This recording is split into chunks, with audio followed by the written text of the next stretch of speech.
everybody, welcome back to another what I think is going to be exciting series of videos. I've been planning this one out for a while. This is the first time I've ever done a video like this where I really had to research a lot of stuff about these guitar players, and I thought, you know what? Let's do a series called What Gear Did They Actually Play? And I want to start with Jimmy Page. Now, there's all kinds of information out there, and if you have more information or you want to correct something that I'm saying that you believe is not factual, then just leave a comment down below. You know, I just want to learn about this stuff, so it's not here to be like, I'm right and you're wrong kind of deal. Although the guy in the back who's back there saying, what's the point of trying to sound like someone else? Just sound like yourself. Hey, it's just for fun, bro. So let's talk about Jimmy Page a little bit. Now, obviously I'm sitting here playing a Les Paul and a Marshall, which is very much associated with Jimmy Page. But you'd actually probably be pretty surprised what a lot of those recordings he was actually using. He was not using this combination a lot of the time. Now, later on, Les Paul, yes, but he had quite a few other guitars that he was using, and he didn't actually have his Les Paul until around the second and third Led Zeppelin album. Now, let's talk about the tone that I'm going to be using. So, I'll be using a variety of different guitars. You'll know what guitar I'm using, because it'll be in my hands. But I'm actually playing into my Marshall Origin 50, which is a newer Marshall amp, and I'm getting ready to kind of contradict myself because Jimmy didn't use Marshalls a whole lot when he was recording. So, but it's kind of the best thing I had. He did use Orange at times, he used Marshalls, he used all kinds of stuff, but that's what we're here to talk about. So, that is all going into my 2-notes Torpedo Live, and I'm not trying to like perfectly dial in a Jimmy Page tone or anything like that. It's just a lower gain rock tone, and I just happen to be playing Page riffs. But yeah, let's talk about the gear that he actually was using back then. Well, the first thing that has to go is this. Unfortunately, Jimmy did not have one of these at first, so let's talk about what he actually had.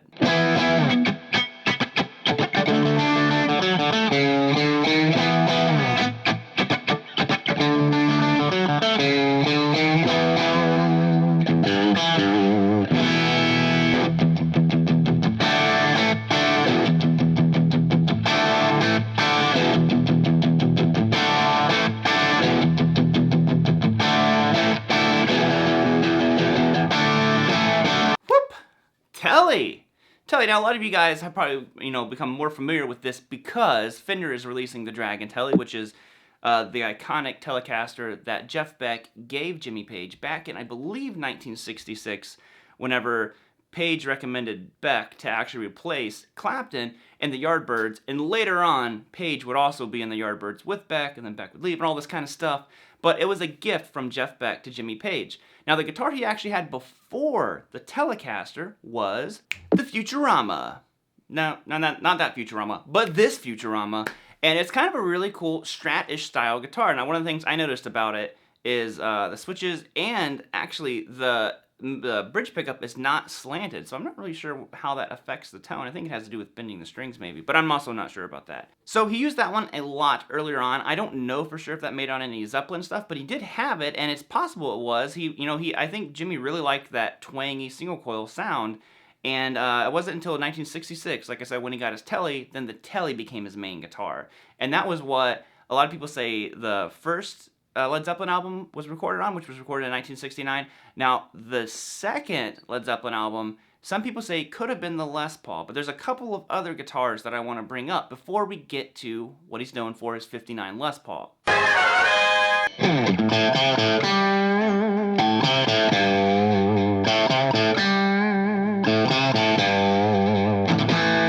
Now, that is of course, Celebration Day, which was not on either of those first albums, but I just want to play it. For some reason, this guitar makes me think of that. But what I think could have happened was Jimmy got a Danelectro in the 60s. That's all I could find out. I didn't know the exact year that he got his Danelectro, but he did get a 59 stock, which was, very much like this. This is a newer one, of course, but Jimmy was known for playing this on White Summer. I think he used it on Kashmir, some live, and all that stuff. And it's really, really cool because I think that the Danelectros have a very unique sound. I have these lipstick pickups in there, and I think really would have fit in with the tones that he was kind of dialing in on that first Led Zeppelin album. So it's possible there could be some Danelectro action happening within those first two albums, and we just might not know it necessarily, but I thought this is one that we definitely should mention that he did have around that time, and he could have been playing it on there. It would have fit right in with the Telly sound. Oh, now you're probably wondering, Robert, what are you doing? Jimmy Page didn't get a Strat until the 70s, I think 75. And you know what? You're totally right. Now, the next guitar that he did get, though, was a Vox Phantom 12-string. Now, I don't have a 12-string, but this is a Fender VG, which does have a 12-string simulation on it. And it's for a particular song. If you've heard the song, Livin', Lovin', Made, I've always noticed, and I didn't know that this is what he used on that song, I've always heard this higher octave in there. And I always thought that was probably just a double track, he tracked a higher octave. But the Vox is actually a 12-string, I think he got it in 1967. And it's funny because now that I have this set on the 12-string sound, I'm like, I totally hear it. It's there. I hear it. And it was a single-string guitar. I have pictures up on the screen for you. But listen to Livin', Lovin', Made.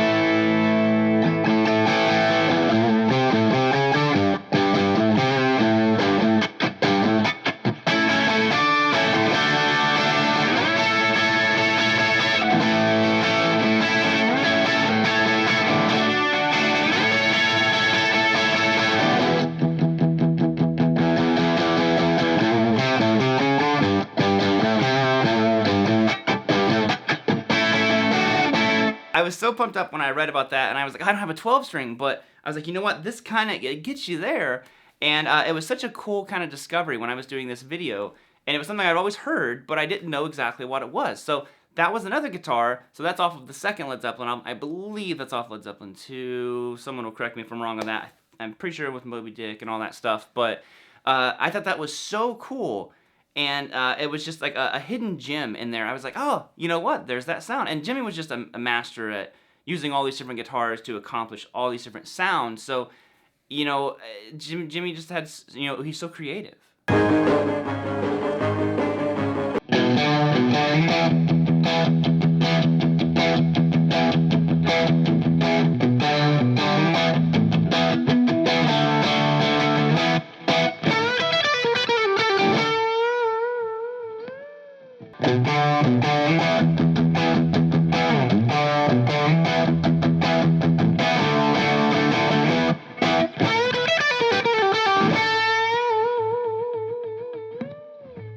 And now, here it is, the Les Paul. Now, mine is, of course, not a 59 Les Paul. Mine is a 1979 Les Paul KM, but I think that it actually fits this bill pretty well. And the reason being is that my Les Paul is very bright sounding. It's a very twangy sounding Les Paul. And back then, that's what Jimmy had. You know, basically, I've always thought of it as a Tele on steroids, which is probably why Jimmy liked it. Now, he didn't get his Les Paul until 1969, and he actually got it from Joe Walsh, who was in the James Gang at the time, and of course, you know, later the Eagles, and then just Joe Walsh. But it was really, really cool how it came to be, because basically, I believe him and Jimmy were friends, and there's an article where Joe actually talks about this. And Jimmy was looking for a Les Paul. He really wanted one, couldn't find any that he liked. And Joe had two 59s, and he said he kind of kept the one that he liked the best, flew over to Jimmy, and literally, basically hand-delivered this guitar to him. Jimmy loved it, which became, you know, the infamous Jimmy Page #1 Les Paul. Jimmy bought it from him, and the rest is kind of history. You know, he later got another Les Paul called #2, and it's just so cool, because then, like, there's that Jimmy Page that so many people associate the image of what Jimmy Page is with that Les Paul. So he finally had his Les Paul at this point, and it's so cool. But so he got it in 1969, and if you're not familiar with a lot of the history of Led Zeppelin, they basically pumped out albums. So in 1969, they actually released 2 albums, their debut, Led Zeppelin 1 and Led Zeppelin 2. Then in 1970, had an album. So I didn't check the dates. I should have done this. Maybe someone can tell me down below. So it's possible he had his Les Paul in time for Led Zeppelin #2.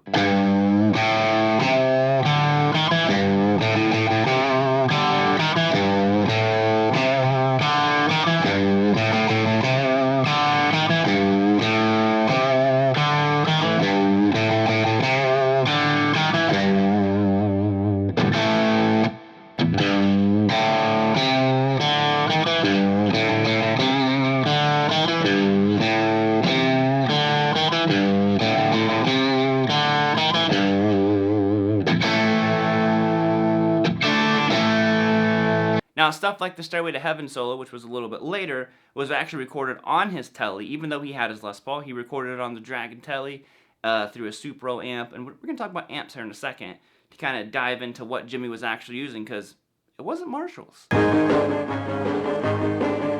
So now, let's switch back to the Tele, and let's talk about amps a little bit. Because again, the other side of Jimmy's association with tone is we saw live pictures of Jimmy. A lot of the live pictures are Jimmy rocking Marshalls with his Les Paul and stuff like that. And I think a lot of the reason why Les Paul was so much better for him live is because Teles are noisy. Single coils are really bad, especially when you get under stage lights and stuff like that. You basically, those humbuckers are a lifesaver in that situation. And Marshalls were louder. Now, in the studio, he didn't use Marshalls that often. He might have here or there, but his main thing was he actually liked smaller combo amps. And the two big ones that jumped out at me was he had an amp called a Valco, and they were actually significantly cheaper than a lot of the other amps that were out there. And I believe it said at one time he had like 50 of these things. These smaller 25, 30 watt combo amps versus like the 50 watt or like the Fenders and stuff like that.